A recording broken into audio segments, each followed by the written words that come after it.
जय हिंद दोस्तों, मैं निधिबेन चौहान। तो आज हम करेंगे क्वेश्चन नंबर 14। सबसे पहले हम जानकारी पढ़ लेते हैं। भावना के व्यवसाय में तारीख 31/3/2015 के दिन पूंजी और अनामत का प्रमाण 4:1 है। इस दिन अन्य खर्चों का शेष निम्न अनुसार है। खातों के शेष तथा समायोजनों की मदद से वार्षिक हिसाब तैयार कीजिए।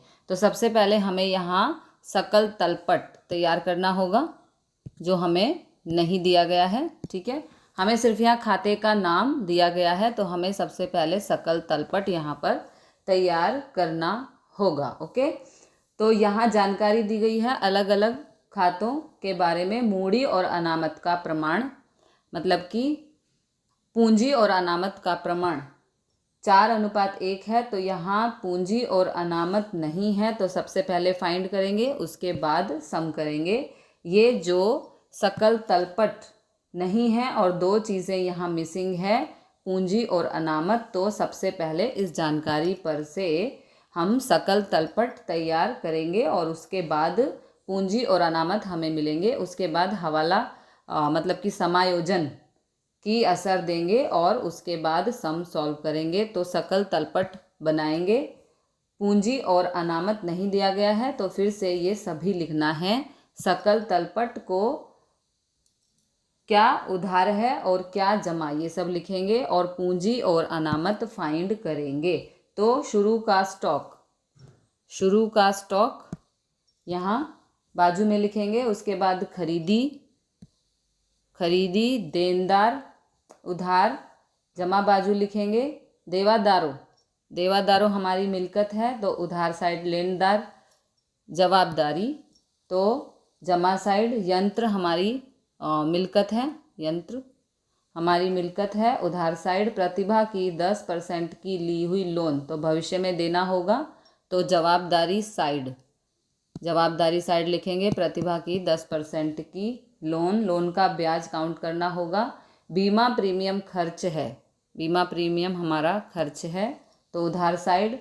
जाहिरात खर्च उधार साइड।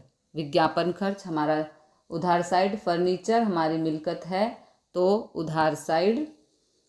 घालखाद अनामत सभी जमा होती है, तो जमा साइड। ओके, घालखाद। डूबत ऋण अनामत, जिसे कहते हैं डूबत ऋण अनामत, सभी जमा होती है, तो जमा साइड। चुकाया हुआ किराया हमारे लिए खर्च है, तो उधार साइड। ओके, महीने के 1200 चुकाया हुआ किराया। महीने के कितने हैं? 1200, तो साल के 1200 × 12 यानी कि 14,400 होते हैं चुकाया भाड़ा। ओके, 14,400 होते हैं, लेकिन हमने 12,000 पे किए हैं, 2400 चुकाने बाकी हैं, तो उसकी दो इफेक्ट देनी होगी। आवक माल गाड़ा भाड़ू, गाड़ी का भाड़ा खरीदी का खर्च है, तो उधार साइड। रोकड़ सिलक मिल्कत है हमारी, रोकड़ शेष जो है हमारी मिल्कत है, तो उधार साइड। ऑफिस खर्च उधार साइड, ऑफिस खर्च उधार साइड आएगा।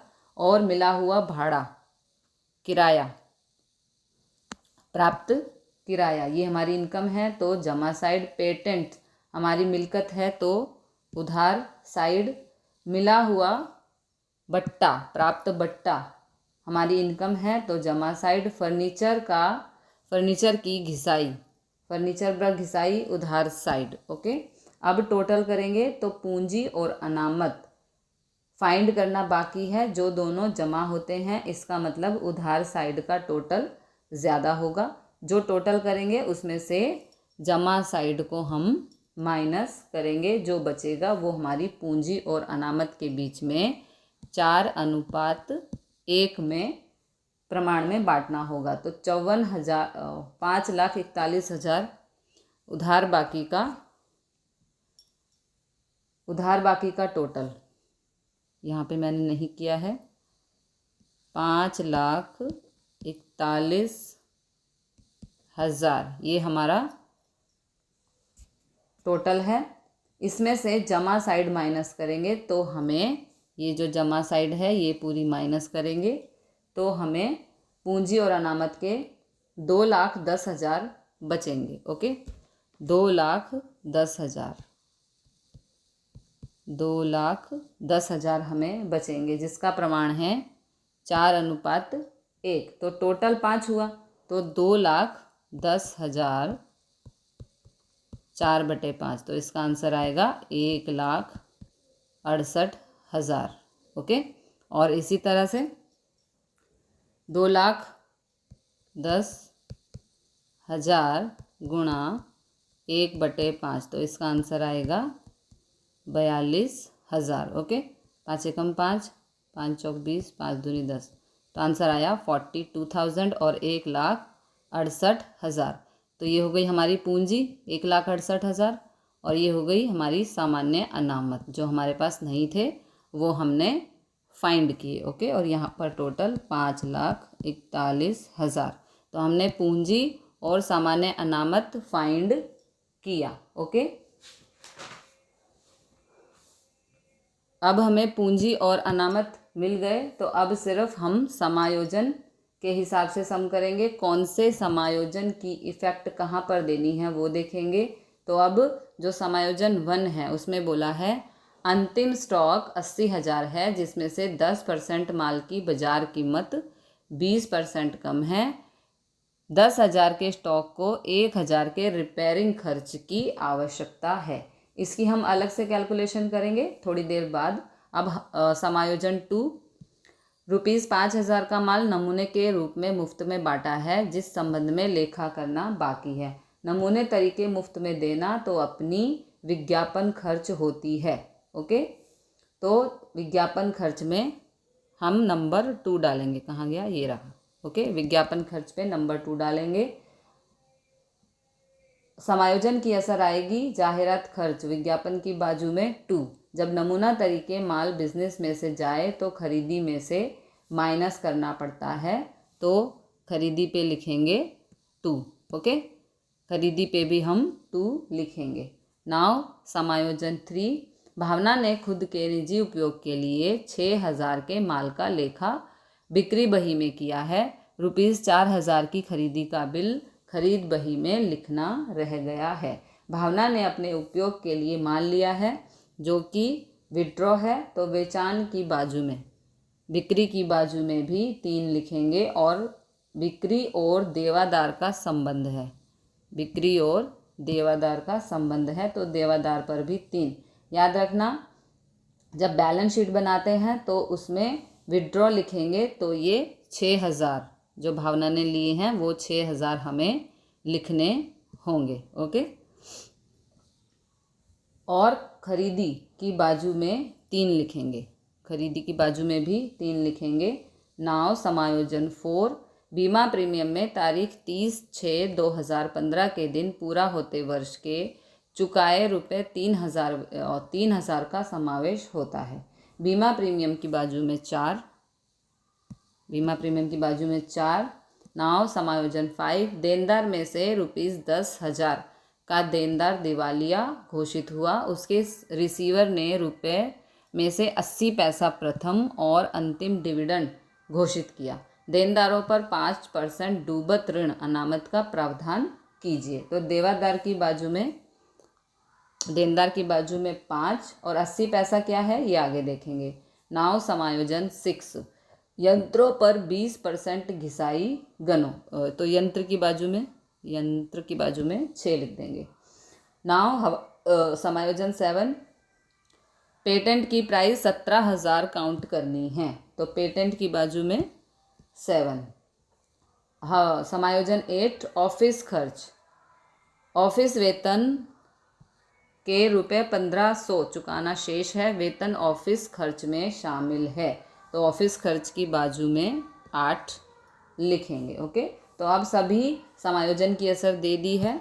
अब सभी फॉर्म बनाएंगे, तो अब सकल तलपट पर से ये सभी एंट्रीज करनी होगी। तो बैलेंस शीट में सबसे पहले शुरू करते हैं।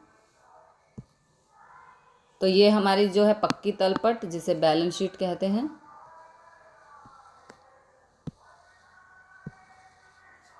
पक्की तलपट। ओके। तो सबसे पहले इसमें लिखेंगे पूंजी लिखते हैं। सबसे पहले पूंजी लिखेंगे। पूंजी हमारी कितनी है 1,68,000। इसमें से माइनस करेंगे जो लिया माल है, मतलब कि जो भावना ने अपने पर्सनल यूज़ के लिए लिया है वो 6,000। ठीक है, उपाड़ में से कुछ खास नहीं था, लेकिन हवाला समायोजन 2 में कहा है 6,000। तो शुरू का स्टॉक 30,000, शुरू का स्टॉक 30,000 व्यापार खाते में लिखेंगे।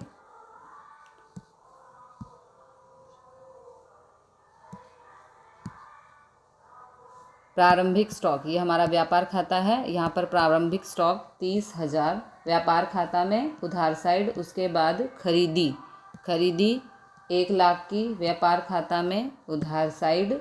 और इसके ऊपर समायोजन है तो अंदर लिखेंगे। ओके, समायोजन 2 है। और तीसरा समायोजन, पहले तीसरा समायोजन है भावना ने खुद के निजी उपयोग के लिए 6,000 के माल का लेखा बिक्री बही में किया है। ₹4,000 की खरीदी का बिल खरीद बही में लिखना रह गया है। ओके, तो तीसरा समायोजन खरीदी की एंट्री नहीं हुई तो प्लस करेंगे।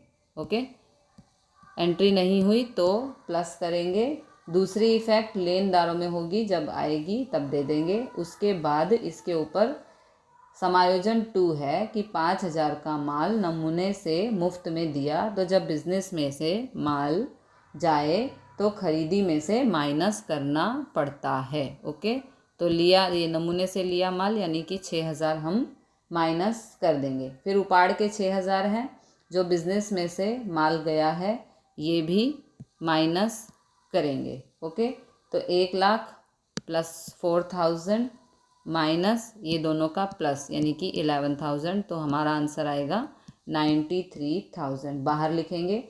उसके बाद है देवादार 1,00,000, देवादार 1,00,000, तो ये हम लिखेंगे पाका सरवैया में, पक्की तलपट में, देवादार 1,00,000। ओके, देवादार 1,00,000। और पांचवा समायोजन है देनदार में से 10,000 का देनदार दिवालिया घोषित हुआ। उसके रिसीवर ने रुपए में से 80 पैसा प्रथम और अंतिम डिविडेंड घोषित किया। देवादारों पर 5% डूबत ऋण अनामत का प्रावधान कीजिए। ओके, भावना ने उपयोग के लिए 6,000 का माल लिया, तो ये पर्सनल उपयोग के लिए माल लिया, तो ये यहाँ पर माइनस हो जाएगा, तो आंसर आएगा 94,000। ओके, जिसकी एंट्री बिक्री में हो गई, तो बिक्री में से माइनस और देवादार में से माइनस, तो देवादार में से माइनस करेंगे तो माइनस पर्सनल उपयोग के लिए लिया माल 6,000, तो 1,00,000 माइनस 6,000 हो जाएगा 94,000। ओके, उसके बाद पांचवा समायोजन देवादार में से एक देवादार नादार वो जाहिर हुआ, दिवालिया घोषित हुआ, और हमारे 94,000 के देवादार हैं, तो हम अपने ग्राहकों पर से 94,000 मांगते हैं। उसमें से एक ग्राहक 10,000 वाला है जो दिवालिया घोषित हुआ है। जब कोई व्यक्ति पेमेंट नहीं कर सकता तो उसमें से 80% हमें उसके पास से मिलेंगे। उसने कहा है कि 80 पैसा प्रथम और अंतिम डिविडेंड घोषित किया, तो हमें 80% मिलेंगे, यानी कि 10,000 वाले देवादार के पास से रुपये 80% का माल, मतलब 10,000 का 80%, तो कितना हुआ 8,000, है ना, मिलेंगे। 2,000 नहीं मिलेंगे, 2,000 हुई हमारी 2,000 हुई हमारी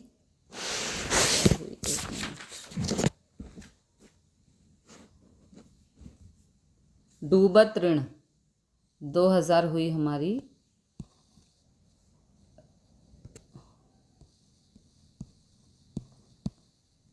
डूबत ऋण। ओके, 2,000 हमारी डूबत ऋण हुई। और उसके बाद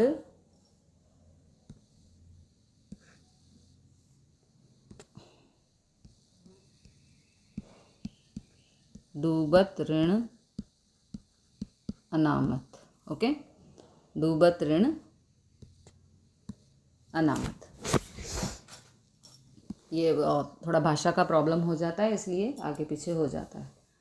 तो हमें 8,000 मिलेंगे, हमें 2,000 नहीं मिलेंगे। तो ये 2,000 हुई हमारी डूबत ऋण। ओके, 94,000 में से 2,000 माइनस करेंगे तो 92,000 यहाँ पर बचेगा। अब 5% हमें डूबत ऋण अनामत जो बचे हैं उसमें से डूबत ऋण अनामत के असर की काउंटिंग करते हैं, पर यहाँ 92,000 का 5% नहीं करना है, क्योंकि 10,000 वाला अपना एक ग्राहक था जिसमें से 8,000 रुपये उसने दिए और 2,000 वो नहीं देगा, तो हमें पता है कि इसका हिसाब पूरा हो गया है। अब देवादार बचे हैं 94 में से 10 माइनस करो, 94 में से 10 को माइनस करो तो कितना बचेगा 84,000। ओके, तो 84,000 का 5% करना है। समझ आइए आपको, 84,000 का 5% करना है, जो होगा 4200। तो 92,000 माइनस 4200 यानी कि 87,800 यहाँ पर हमारे बचेंगे। और ये हुआ। और डूबत ऋण और डूबत ऋण अनामत, डूबत ऋण अनामत की दूसरी असर दे देते हैं नफ़ा नुकसान में उधार साइड। नफ़ा हानि, लाभ हानि खाता में उधार साइड, डूबत ऋण उधार साइड, पहली लाइन खाली, काचा नफ़ा के लिए खाल, डूबत ऋण सकल तलपट प्लस डूबत ऋण समायोजन प्लस डूबत ऋण अनामत समायोजन माइनस, यहाँ पे एक लाइन खाली छोड़ते हैं, माइनस डूबत ऋण अनामत सकल तलपट। तो डूबत ऋण सकल तलपट में कुछ नहीं है, प्लस डूबत ऋण समायोजन 2,000 है, प्लस डूबत ऋण अनामत समायोजन वो 4,200 है, तो इन दोनों का प्लस 6,200 माइनस डूबत ऋण अनामत सकल तलपट वो 6,000, 6,200 माइनस 6,000, तो ये आंसर आया हमारा 200। ओके, बाहर ये 200 बाहर लिखेंगे। फिर यंत्र 2 लाख, तो मिल्कत साइड, यंत्र 2 लाख के हैं तो ये हमारे संपत्ति लेना साइड लिखेंगे इसको, और इसके ऊपर घिसाई है हमारा समायोजन 6। समायोजन 6 में बोला है कि यंत्रों पर 20% घिसाई गिनो। 20% घिसाई, 2 लाख का 20% 40,000। ओके, तो ये हो गया 1,60,000। अभी फर्नीचर का घिसाई भी है, बाद में करेंगे। फिर बीमा प्रीमियम 9,000 खर्च है, तो नफ़ा नुकसान में उधार साइड, लाभ हानि में उधार साइड, बीमा प्रीमियम 9,000। ओके, इसके ऊपर समायोजन 4 है। बीमा प्रीमियम में तारीख 30/6/2015 के दिन पूरा होते वर्ष के चुकाए रुपए 3,000 का समावेश होता है। तो बीमा प्रीमियम में 30/6 पूरा होते वर्ष का 3,000 समाया है। हमारा वर्ष पूरा होता है 31/3/15 को। ओके, हमारा 3,000 वाला बीमा पूरा होता है 30/6/15 को, मतलब हमारा साल पूरा होने के बाद 4, 5, 6 है ना, ये 3 पे ख़त्म हो गया, तो चौथा, पाँचवा, छठा हमने अगले 3 महीने का बीमा प्रीमियम एडवांस में चुका दिया है, तो इसकी कैलकुलेशन करनी पड़ेगी। इस तरह 2 प्रीमियम हम भरते हैं। देखो ये बीमा प्रीमियम तो हम 2 भरते हैं, है ना। एक है 3,000 वाला, टोटल 9,000 भरे हैं, इसका मतलब दूसरा 6,000 का है। ये 3,000 वाला बीमा पूरा होता है 30/6/15 को, और हमारा वर्ष पूरा होने के बाद नेक्स्ट ईयर का 3 महीना, तो 3 महीने हमने एडवांस चुका दिए हैं, तो माइनस करेंगे। 3,000 पूरे साल का है, तो 3 महीने का कैसे फाइंड करेंगे, 3,000 इंटू 3/12 है ना, तो जिसका आंसर आएगा 750। ओके, तो 3,000 माइनस 750 ये हो गया 2,250। ये 750 नेक्स्ट ईयर के हैं जो माइनस करने हैं, तो चालू वर्ष में हुए 2,250 प्लस ये प्लस 6,000, तो ये हो गए 8,250। ओके, हमें चालू वर्ष के लिखने हैं, तो 3,000 का जो बीमा प्रीमियम है 30/6/2015 को पूरा होता है, तो नेक्स्ट ईयर का 3 महीना, तो 3,000 गुणिया 3/12 750 माइनस करने हैं पहले से चुकाए गए बीमा प्रीमियम के। सेकंड इफेक्ट को कोई खर्च एडवांस में चुकाए तो अपनी संपत्ति होती है। ओके, अग्रिम चुकाया बीमा 750 रुपये, तो इसका पक्की तलपट में संपत्ति लेना साइड इसकी एंट्री होगी। ओके, अब विज्ञापन खर्च 6,000, विज्ञापन खर्च 6,000, तो लाभ हानि खाते में विज्ञापन खर्च 6,000। ओके, नफ़ा नुकसान में उधार साइड इसके ऊपर 2 समायोजन हैं। 5,000 का माल नमूना के रूप में मुफ्त में बांटा है जिस संबंध में लेखा करना बाकी है। तो 5,000 का माल नमूना तरीके दिया था जो अपनी ऐड होती है, मीन्स विज्ञापन होता है, तो प्लस नमूना तरीका बेचे हुए माल में इसमें हम प्लस कर देंगे। नमूना के रूप में बांटा कितने का, 5,000 का, तो ये दोनों विज्ञापन हो गए, तो दोनों विज्ञापन को ऐड कर दो, मतलब प्लस कर दो, तो 6 और 5 11,000 हो जाएगा। ओके, इसकी सेकंड इफेक्ट हो गई। अब आगे फर्नीचर में कोई हवाला नहीं, तो इसको संपत्ति लेना साइड लिखेंगे। फर्नीचर 8,000, फर्नीचर पे घिसाई है लेकिन हवाला में नहीं है, तो उसकी एक ही इफेक्ट देंगे। चुकाया हुआ भाड़ा मासिक 1,200, तो 12,000 महीने का है ना, 12,000 महीने का 1,200, तो साल का 14,400, तो भाड़ा 14,400 चुकाना था, हमने 12,000 चुका दिया है।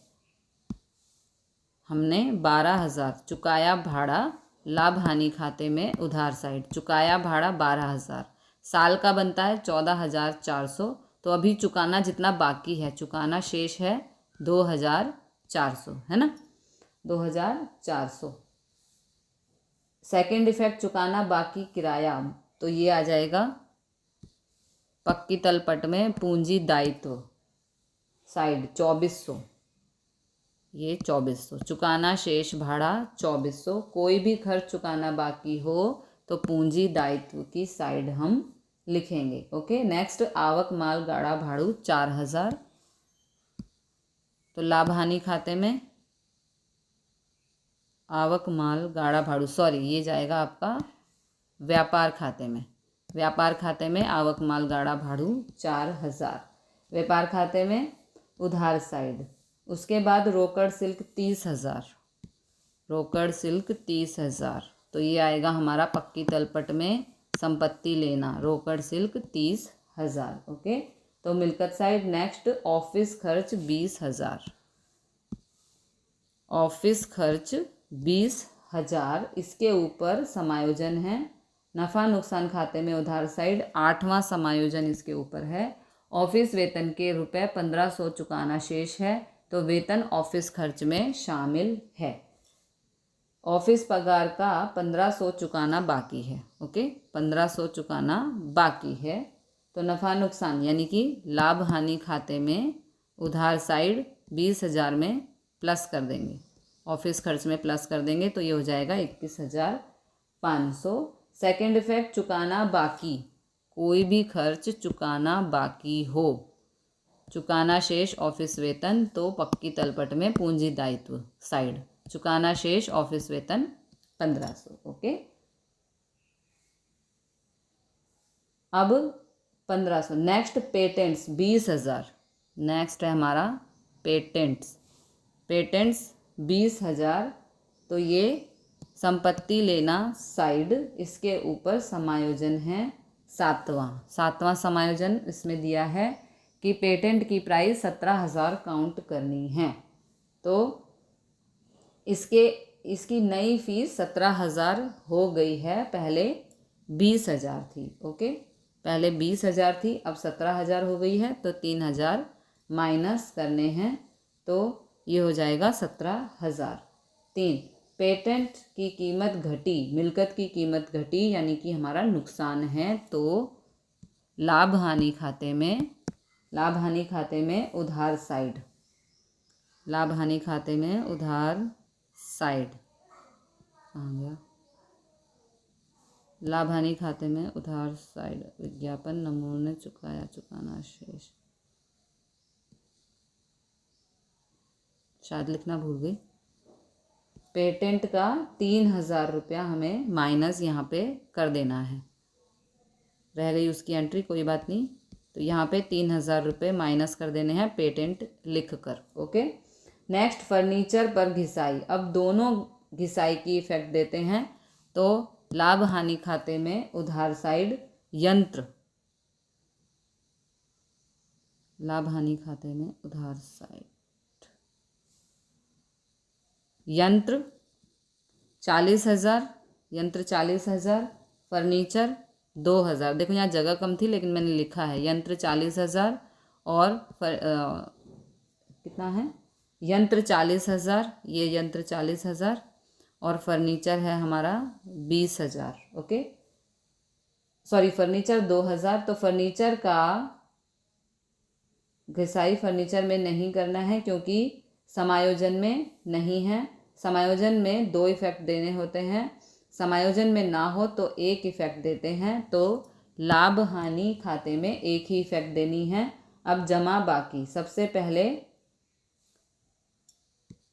बिक्री, सबसे पहले बिक्री व्यापार खाते में जमा साइड 2,50,000।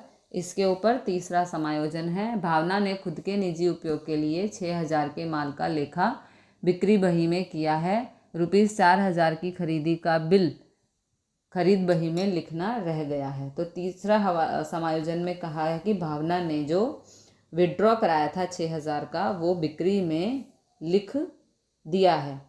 तो बिक्री में से माइनस करेंगे। ओके, बिक्री में से माइनस करेंगे। नेक्स्ट लेनदार 20,000, नेक्स्ट है हमारा लेनदार 20,000,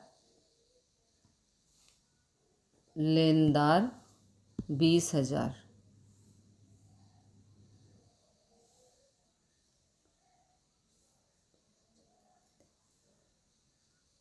लेनदार ये रहा, लेनदार 20,000 पक्की तलपट में पूंजी दायित्व साइड, लेनदार 20,000। ओके, प्रतिभा की 10% की लोन 50,000,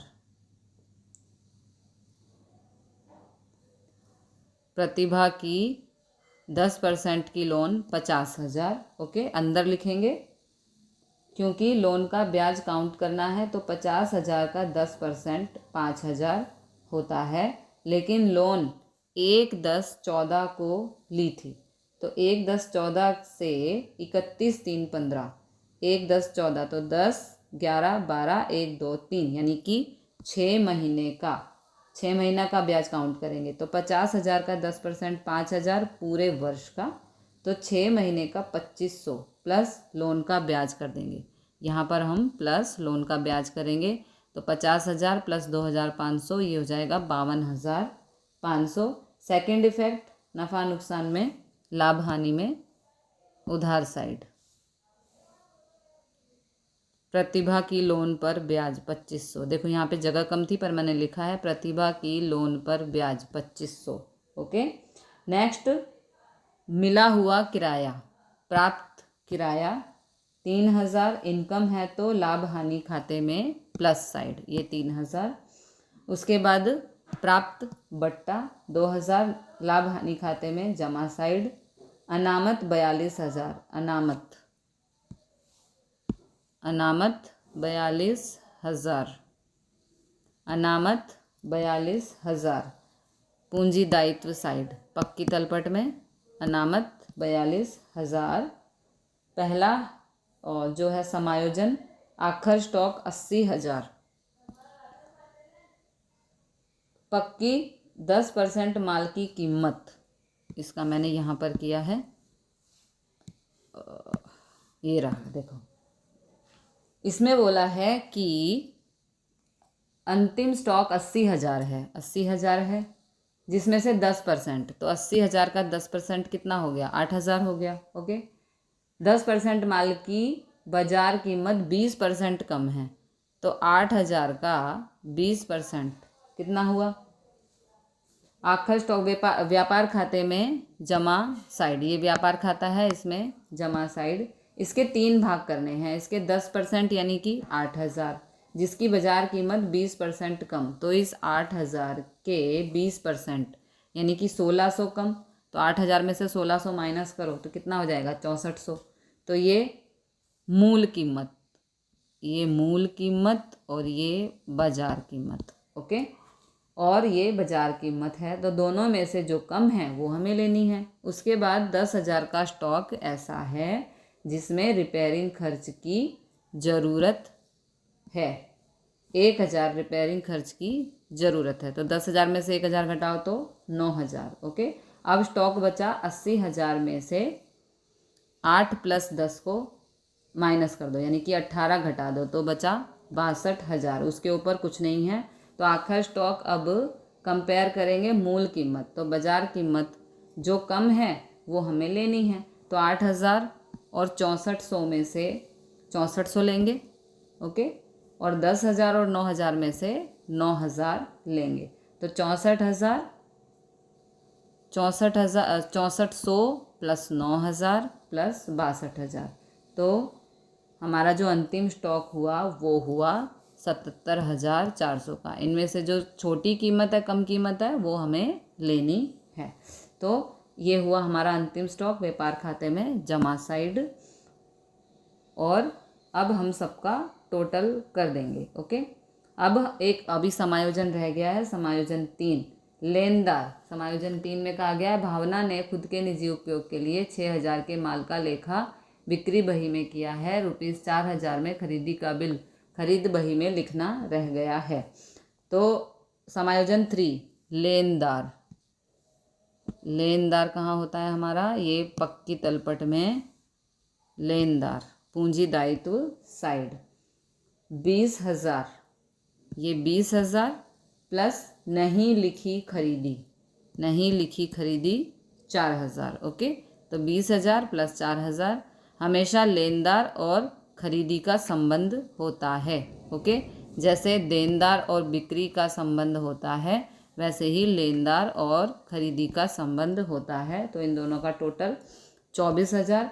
तो व्यापार खाते का अब टोटल करना शुरू करेंगे। सभी एंट्रीज हमारी हो गई हैं। ये हमारा व्यापार खाता, इसका पहले जमा साइड का टोटल 3,21,400, ओके। और यहाँ का पूरा टोटल हमारा, इसमें से उधार साइड, ये सबका टोटल माइनस कर देंगे, किसमें से 3,21,400 में से, तो आंसर आएगा 1,94,400। ये हुआ हमारा सकल लाभ, ओके। अब इस सकल लाभ को यहाँ पर शिफ्ट करेंगे लाभ हानि खाते में, ओके, जमा साइड, क्योंकि लाभ है तो जमा साइड, ओके। अब लाभ हानि खाते का टोटल, जमा साइड का टोटल 199,400, और इस साइड का टोटल, इसमें से उधार साइड माइनस करेंगे तो हमें मिलेगा 96,550। 1,99,400 में से ये सभी टोटल का माइनस करेंगे तो आंसर आएगा 96,550। ये हुआ हमारा सकल लाभ, जिसे शिफ्ट करेंगे शुद्ध लाभ, सॉरी सकल नहीं, शुद्ध लाभ, शुद्ध लाभ जिसे शिफ्ट करेंगे हम पक्की तलपट में पूंजी दायित्व साइड, ओके। ये हुआ हमारा, ये पूंजी और इसमें प्लस कर दिया शुद्ध लाभ, तो यहाँ पर आंसर आया 2,64,550, और माइनस जो पर्सनल उपयोग के लिए माल लिया था वो 6,000 का हम माइनस कर देंगे। अब इसका टोटल करेंगे तो दोनों टोटल हमारे बराबर आ रहे हैं, 3,80,950 और 3,80,950। तो मिलते हैं अगले क्वेश्चन के साथ अगली वीडियो में, तब तक के लिए जय हिंद, जय भारत।